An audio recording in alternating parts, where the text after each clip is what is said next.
होने वाला था।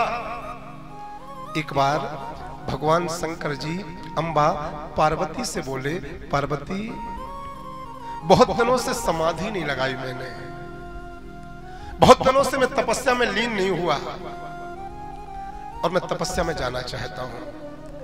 कैलाश पर्वत पर रहकर के मैं तपस्या कर नहीं पाऊंगा, क्योंकि यहाँ पर देव दानव मानव सब यहाँ पर दर्शन करने के लिए दिन रात चले आते हैं। और एकाकेन तपः, तपस्या में कभी दो लोग नहीं चाहिए, तपस्या में एक चाहिए। दो में कभी तपस्या नहीं होती है, दो में कभी तपस्या नहीं हो पाती है। तो मैं एकांत में जाना चाहता हूं।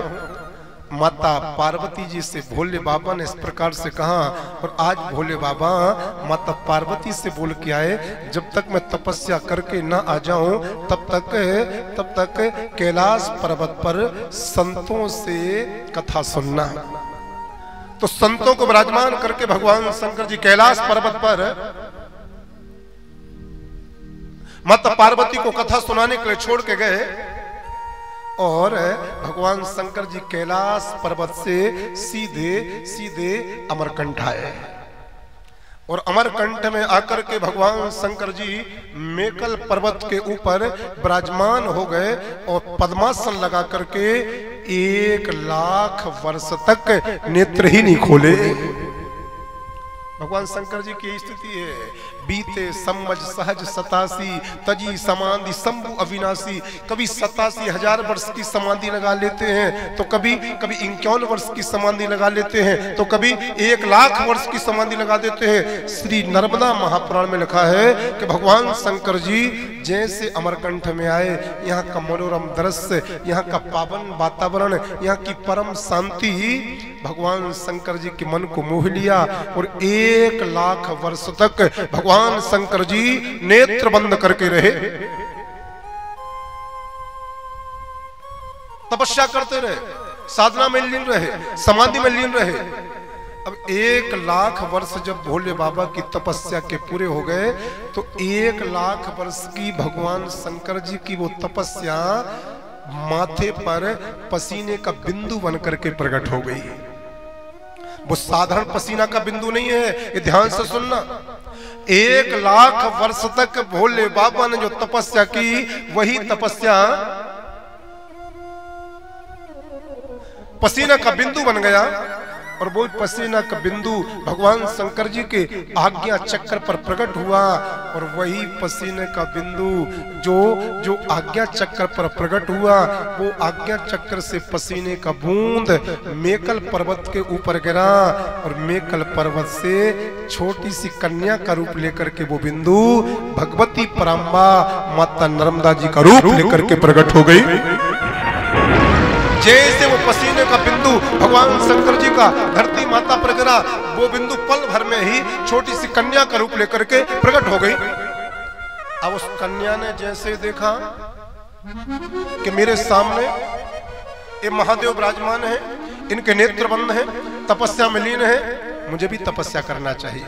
बाबूजी, तो छोटी सी कन्या ने अपने नेत्रों को बंद करके दाएं पैर के अंगूठे के अग्रभाग पर खड़े होकर के, ताली बजाओ मां नर्मदा जी के लिए, केवल अभी जन्म हुआ है, दोनों हाथ ऊपर उठाए और दाएं पैर के अंगूठे पर केवल दाएं पैर के अंगूठे के ऊपर खड़े होकर के ओम नमः शिवाय, ओम नमः शिवाय, ओम नमः शिवाय, ओम नमः शिवाय 1,000 वर्ष तक मां नर्मदा जी छोटी सी कन्या के रूप में रह करके दाएं पैर के अंगूठे के अग्रभाग पर खड़े होकर के इसी मेकल पर्वत के ऊपर भगवान शंकर जी के सामने पंचाक्षरी मंत्र का जाप करने लगी। 1,000 वर्ष तक अब छोटी सी कन्या नर्मदा, जो साक्षात भगवान शिव जी की तपस्या है, तपस्या की। भगवान शंकर जी ने नेत्र खोले, जैसे महादेव ने नेत्र खोले, छोटी सी कन्या ने प्रणाम किया। महादेव, मैं आपको वंदन करती हूँ, महादेव मैं आपको प्रणाम करती हूँ, मेरा नाम क्या है, मुझे उत्पन्न किसने किया है, मैं जानना चाहती हूँ। तो भगवान शंकर जी बोले, तुमको मैंने उत्पन्न किया है। तुम कौन हो? मैंने 1 लाख वर्ष तक जो तपस्या की, मेरी तपस्या पसीने का बूंद बना और पसीने के बूंद को मैंने मेकल पर्वत पर गिराया और मेकल पर्वत से तुम्हारा जन्म हो गया। तुम मेरी ही तपस्या हो। 1 लाख वर्ष तक की महादेव की जो तपस्या है वही नर्मदा है। मेरा नाम क्या है? तो बोले तुम्हारा नाम है नर्मदा। महादेव, नर्मदा का अर्थ क्या होता है? बोले जो नर भी हो और मादा भी हो, अर्थात जो स्त्री भी हो और जो पुरुष भी हो, उसी को नर्मदा कहा जाता है। तुम संसार में रहोगी तो स्त्री के रूप में, लेकिन पुरुषों के जैसा तुम्हारे द्वारा महान कार्य होगा, नाम तुम्हारा नर्मदा पड़ेगा। महादेव,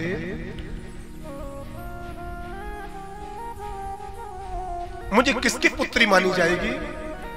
तुम मेरी ही तो पुत्री हो, मेरी तपस्या से प्रकट हुई हो, मेरे शरीर से तुम्हारा जन्म हुआ है, इसलिए तुम शिव सुता कहलाओगी, अजर रहोगी, अमर रहोगी।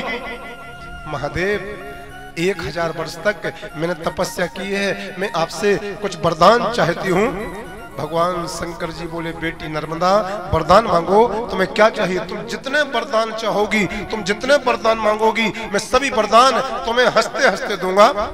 तो भगवान शंकर जी मेकल पर्वत पर विराजमान है, अर्थात अमरकंटक में। वो छोटी सी कन्या जो भगवान शंकर जी के सामने प्रकट हुई थी, 1000 वर्ष तक पैर के अंगूठे के अग्रभाग पर खड़े होकर के तपस्या की, भगवान शिव जी के सामने खड़ी है।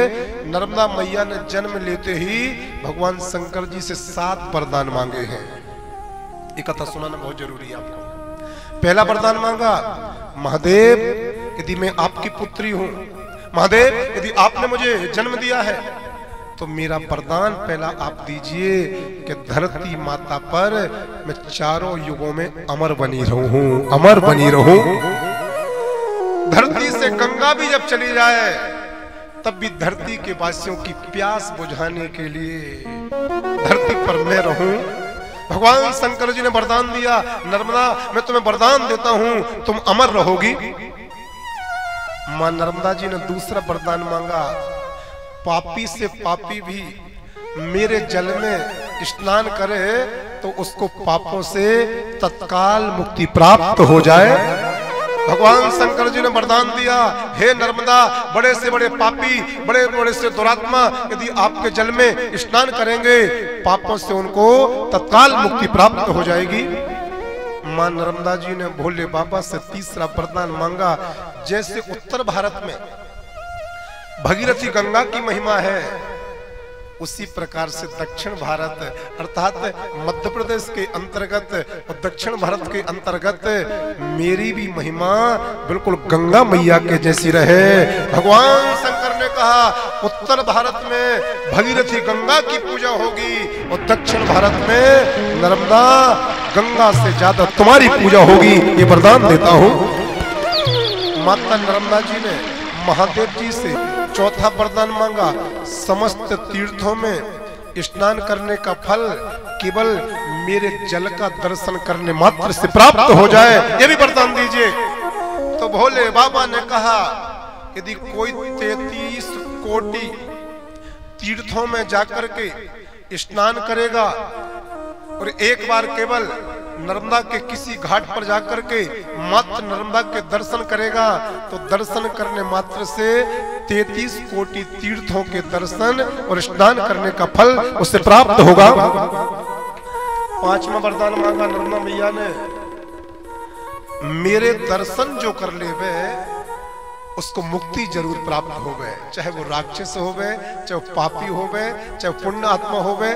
महादेव ने का वरदान दिया, पापी से पापी भी 24 घंटे में यदि एक बार जीवन में यदि एक बार तुम्हारे दर्शन कर लेगा तो स्वप्न में भी उसे नरक में जाना नहीं पड़ेगा। छठवां वरदान माता नर्मदा जी ने मांगा, महादेव अमरकंट से जहां तक आपकी आज्ञा मिलेगी मैं वहां तक बहूंगी जल के रूप में, सबकी प्यास बुझाऊंगी, सबके जीवन में हरियाली लाऊंगी, लेकिन एक वचन आप भी दो, मेरे जल में और कोई निवास करे या ना करे, लेकिन महादेव मेरे जल में आपका निवास जरूर होना चाहिए।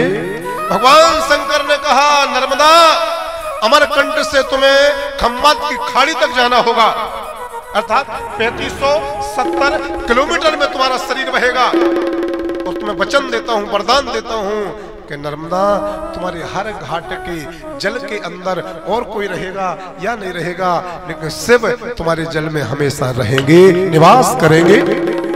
तो माता नर्मदा जी के अंदर ही भगवान शंकर जी रहते हैं। और 7वां वरदान माता नर्मदा जी ने भोले बाबा से मांगा है, मेरे जल से जिस पत्थर का स्पर्श हो जाए तो पत्थर भी शंकर बन जाए, ये मुझे वरदान दे दीजिए। भगवान शंकर जी ने कहा, नर्मदा ये वरदान भी मैं तुमको देता हूं कि जो भी पत्थर, जो भी पाषाण, जो भी शिला तुम्हारे जल का मात्र स्पर्श करेगी तो शिला, वो पत्थर, वो कंकड़ भी शंकर का रूप धारण कर लेगा। तभी तो कहा गया है कि नर्मदा मैया का हर कंकड़ शंकर है, हर कंकड़ शंकर है, क्योंकि स्वयं भगवान शंकर जी ने माता नर्मदा जी को वरदान दिया है कि जो पत्थर नर्मदा के जल से स्पर्श हो जाएगा वो तत्काल भगवान शंकर बन जाएगा।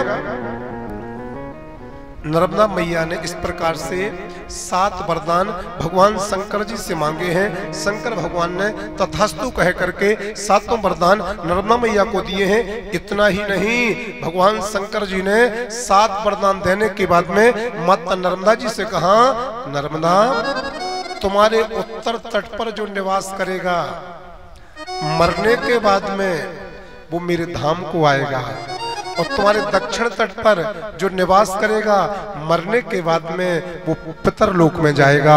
भले वो बड़े से बड़ा पापी हो, लेकिन उत्तर तट पर रहने वाला मरने के बाद में कैलाश धाम को आएगा, दक्षिण तट पर रहने वाला मरने के बाद में पितरलोक को जाएगा। और एक वरदान और दिया, नर्मदा कोई ये ना कहे कि तुम किसकी बेटी हो, कोई ये ना कहे तुमको जन्म किसने दिया, इसलिए तुम्हारे नाम के साथ में हमेशा मेरा नाम जुड़ेगा। जो भी नर्मदा तुम्हारा नाम लेगा वो मेरा नाम जरूर लेगा। तभी तो कहा जाता है नर्मदे हर। जो भी मैया नर्मदा जी का नाम लेता है वो शिव जी का नाम जरूर लेता है। नर्मदा मैया का नाम हर, भगवान शंकर जी का नाम। शंकर जी के हमेशा मां नर्मदा जी के साथ में रहते हैं। तो महादेव अब आज्ञा दीजिए, मां नर्मदा अब एक काम करो, ये जो बांसों का बगीचा है तुम इनमें तुम लुप्त हो जाओ और बांस की जड़ से तुम जल के रूप में जन्म लो और पूरी धरती माता को पावन करो, धरती माता को पवित्र करो, कल कल कलोल करती हुई प्रवाहित हो जाओ। भगवान शंकर जी ने 7 वरदान दिए।